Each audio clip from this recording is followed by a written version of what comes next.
princess, a status of power and beauty that many girls wish to be across generations. And across all of gaming, no two symbols of royalty have made as much of a legacy like these two ladies of Nintendo, regardless if they're the damsel in distress or the damsel making the distress. Like Peach, princess of the Mushroom Kingdom and loving member of Team Mario. And Zelda, princess of Hyrule and wielder of the Triforce of Wisdom. I'm Demon, he's Archer. And we are here to analyze these characters to their fullest, going through their feats and faults to see what happens when these two fictional characters collide. The Mushroom Kingdom, such a happy and peaceful place inhabited by the most ear-piercing civilians known as the Toads. Look at them all say hello to us. Hello! But this playful kingdom was always a victim of being attacked by the king of the Koopas, Bowser. Hey, haven't seen you in years, buddy. This guy decided to invade the Mushroom Kingdom and originally turned all toads into bricks. Yeah, that's the original story, look it up. But the original story actually implied his Eva magic is the case of this. But then a young princess' magic of love was so strong, Bowser had to take it for himself to prevent his magic from being undone. That being the princess herself, Princess Peach.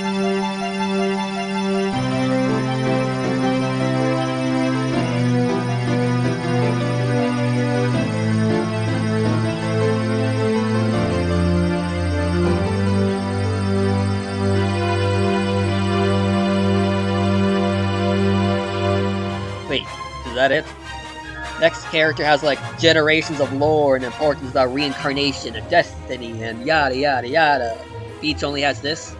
Actually, this gives me some time to discuss some neat facts. Did you know when Mario Bros. 1 came to the US, Peach's name was changed to Toadstool?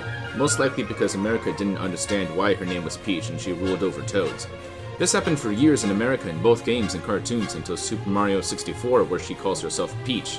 Yeah, it's kinda how America changed Rock Band to Mega Man when coming over, despite it being an American word pun. We're just that weird, I guess.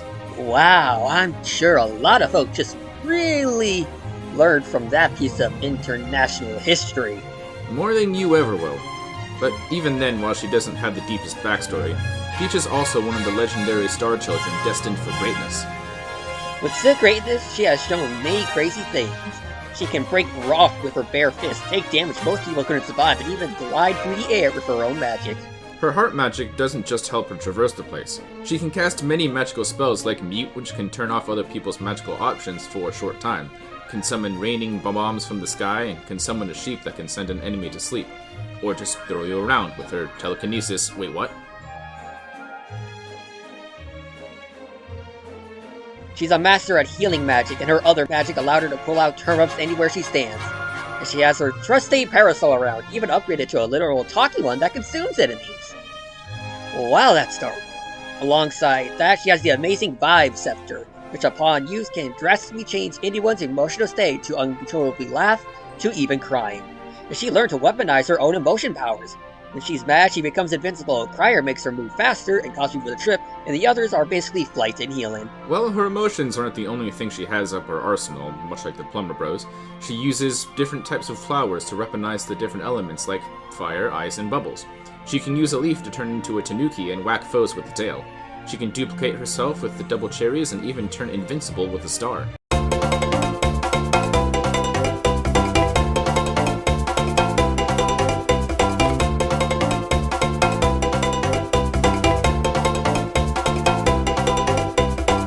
But then she gets weirder powers.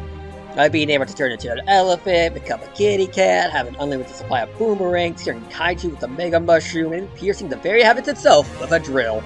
But when she doesn't have a power-up on her, she isn't defenseless. She can float midair with her dress, whack foes with golf clubs and frying pans, and she's capable of ramming foes at Mach speeds with her butt. Man, I love to get hit by that last move. Ah! Bad horny demon! Bad! Aww. Well, anyway, despite being the most iconic damsel in distress in gaming, she's shockingly capable of fighter on her own. She's teamed up with the Mario Bros. To save the entire world before, as well as even teamed up with Bowser to save both the Mushroom and Koopa Kingdom. Hell, she even beaten Bowser one-on-one before, even after he went Godzilla on her ass. The same Bowser who has survived being sucked into a black hole multiple times, which were universe-ending threats. Peach can also scale to the Mario Bros, who can launch themselves across entire planets and galaxies, which our bare minimum can reach up to 2 trillion times the speed of light. Sheesh, it makes me wonder why she keeps getting kidnapped all the time. With a little elbow grease, I'm sure she can escape Bowser's clawy grip at least once. Maybe it's because Bowser's a borderline unkillable turtle wizard with an army of sentient mushrooms and restricted ninja turtles. Or maybe she just got bored after a while and just let it happen. Who knows? Despite Peach's clear power, she has flaws. While she can fight, she isn't much of a fighter herself and prefers to play support when she can. Her emotions can also get the best of her at some points, and while she can fight physically stronger foes, most of the time it doesn't really end up well, given how her most known character trait is to be kidnapped over and over and over again. But still, nonetheless, Peach sure as hell ain't a pushover. So if you dare invade the Mushroom Kingdom, don't underestimate the power of the might of Princess Peach. Unless you're Bowser. Ah, the land of Hyrule. We came to a beautiful land many times before, and seen most of the grand tales told here, like the story of Demise, a being so evil from upon his death he cursed two beings to always be connected to his spirit in a never-ending cycle of darkness versus light. Demise was kind of a prick, guys. It made a lot more sense in hindsight. And out of these three, we had discussed the spirit of Demise and the spirit of the hero before being both Link and Ganon on the show. But today, we are talking about the one many usually tend to give not much attention to, that being the bearer of the Triforce of Wisdom and Princess of Hyrule, Zelda.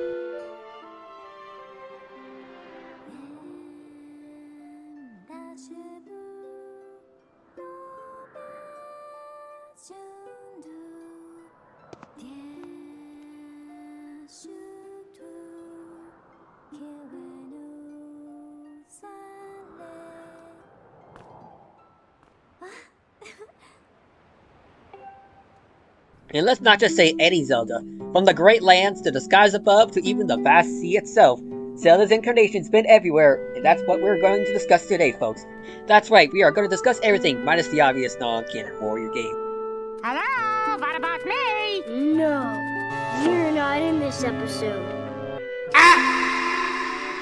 But during these many incarnations, she has gathered quite an arsenal of magical abilities. She can conjure fire with Dim's fire, reflect attacks with her own shield, create light arrows to fire at folks. Arrows which are so powerful that they are made to fully kill pure evil beings like Ganon. Alongside that, she is able to do short burst teleportation to get around areas much easier. Not only that, she has the power to summon full sets of armor to fight for her. And alongside that, she has the most important tool on her at all times, which is that amazing Triforce of Wisdom. With which she can not just use telepathy and more mystical abilities, but she has the power to seal beings of pure evil away with it. It's a bitchin' smash, I tell you what. Heck, in some occasions, she could be a ghost herself and possess objects herself for fighting. With this magic, she even is able to fully transform into basically a whole other person, known as Sheik. Okay, Archer, that's not Zelda. Sheik is a dude. No demon, Sheik is a woman. Specifically Zelda in disguise. Archer, I think I can tell who's a boy and who's a girl. Why not we go over here for a second? Follow me. Okay.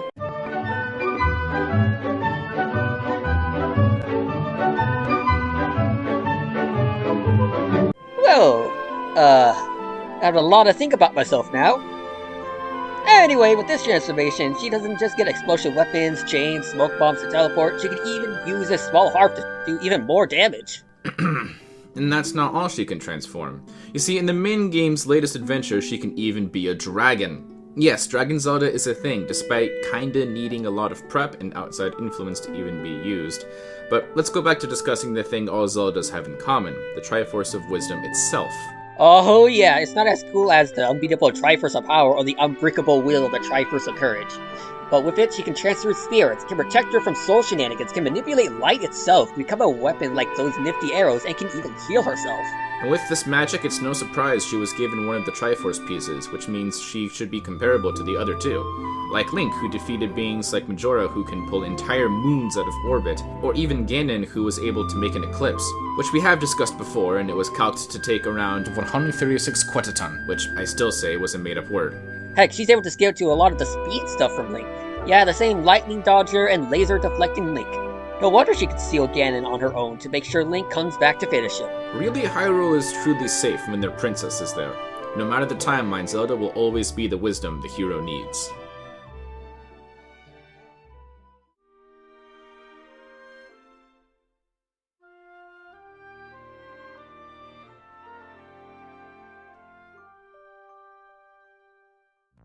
Alright, the combatants are set. Let's settle this. Will Peach show Zelda there's no much room for two princesses? Or will Zelda make Peach nothing but a legend? Time for these two fictional characters to collide.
You can say Peach truly sealed the deal here. There's a lot to process this time, so we decided to put it into 4 categories of speed, experience, arsenals, and strength. Let's start with speed. Both are extremely fast. Zelda can scale to Link's laser dodging, and even to Ganondorf moving the sun and moon, which is possibly in the millions of times the speed of light. Yeah, but that's nothing compared to Peach scaling to Mario. In the Galaxy games, the Mario Bros. Can travel across the galaxy at around 2 trillion times the speed of light, giving Peach a pretty big gap in the speed department. That's score 1 for Peach.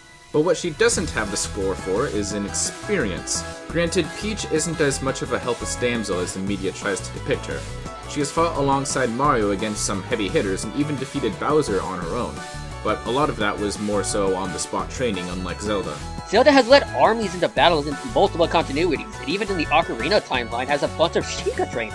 She's a natural in combat a lot more than Peach. Zelda gets the edge in experience. But experience alone isn't enough, especially when we look at both of their greatest strength feats. Let's start with Zelda. She can scale to Link and Ganon to an extent at least. One who can scale to someone who can pull the moon, and the other can make full eclipses. And that's only a fraction of the Triforce's power. Yeah, maybe we should discuss the Triforce-shaped elephant in the room. There's multiple statements like how it can save all of Lorule, which was a different universe, or Majora creating an entire realm inside the moon itself, or how the Triforce together under Ganon's power warped the realm into the Dark World. But there's a bit of a problem. These are all with the full 3 Triforces together.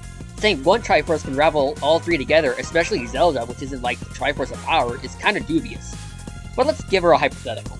Let's say she can match the level of power and be able to match universal destruction. Well, Peach can, and does it a lot more consistently. She fought Bowser on her own and won before, even joined Mario a few times to defeat the Big Turtle after her solo adventure, and Bowser survived 2 universe-ending black holes on his own. So she can match the level of power compared to the Triforce's theoretical universal feats. So without the hypothetical, it's an easy Peach W, but with it, they're around the same. But that power means nothing here, especially when we get to the most important part of the debate, being their arsenals. Yeah, Zelda has fire, teleportation, reflection magic, and even some giant suits of armor to fight for her. Heck, she can even possibly seal Peach away, right? Well, there's a catch. A lot of Zelda's more impressive abilities are made to target pure evil beings like Ganon and his army. Yes, it can still harm non-evil beings, but its full potential is severely lacking. Especially to someone like Peach who uses heart magic, which counters dark magic itself. That doesn't help when Peach has moves that straight up counter Zelda. Moves like Mute can stop the usage of magical attacks, which is what Zelda solely relies on for 95% of her arsenal. And that's not all. Peach has multiple ways of healing, making herself invincible to damage, can clone herself, can put Zelda to sleep, and many more things Zelda wouldn't be able to counter. Not even the Triforce of Wisdom can protect most, if any, of these win conditions that she just can't match. Zelda was an incredibly smart fighter and can theoretically match Peach in power, but the Princess of Hyrule couldn't match Peach's speed and much more diverse and dangerous arsenal that gave her the win. Looks like there wasn't enough room for both princesses in this house, so Peach looked highly aground by force. Alright, calm down with all the puns. Oh, come on, Archer, don't be a royal pain. Shaking my head right now. The winner is Princess Peach.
Next time on Fictional Characters Collide.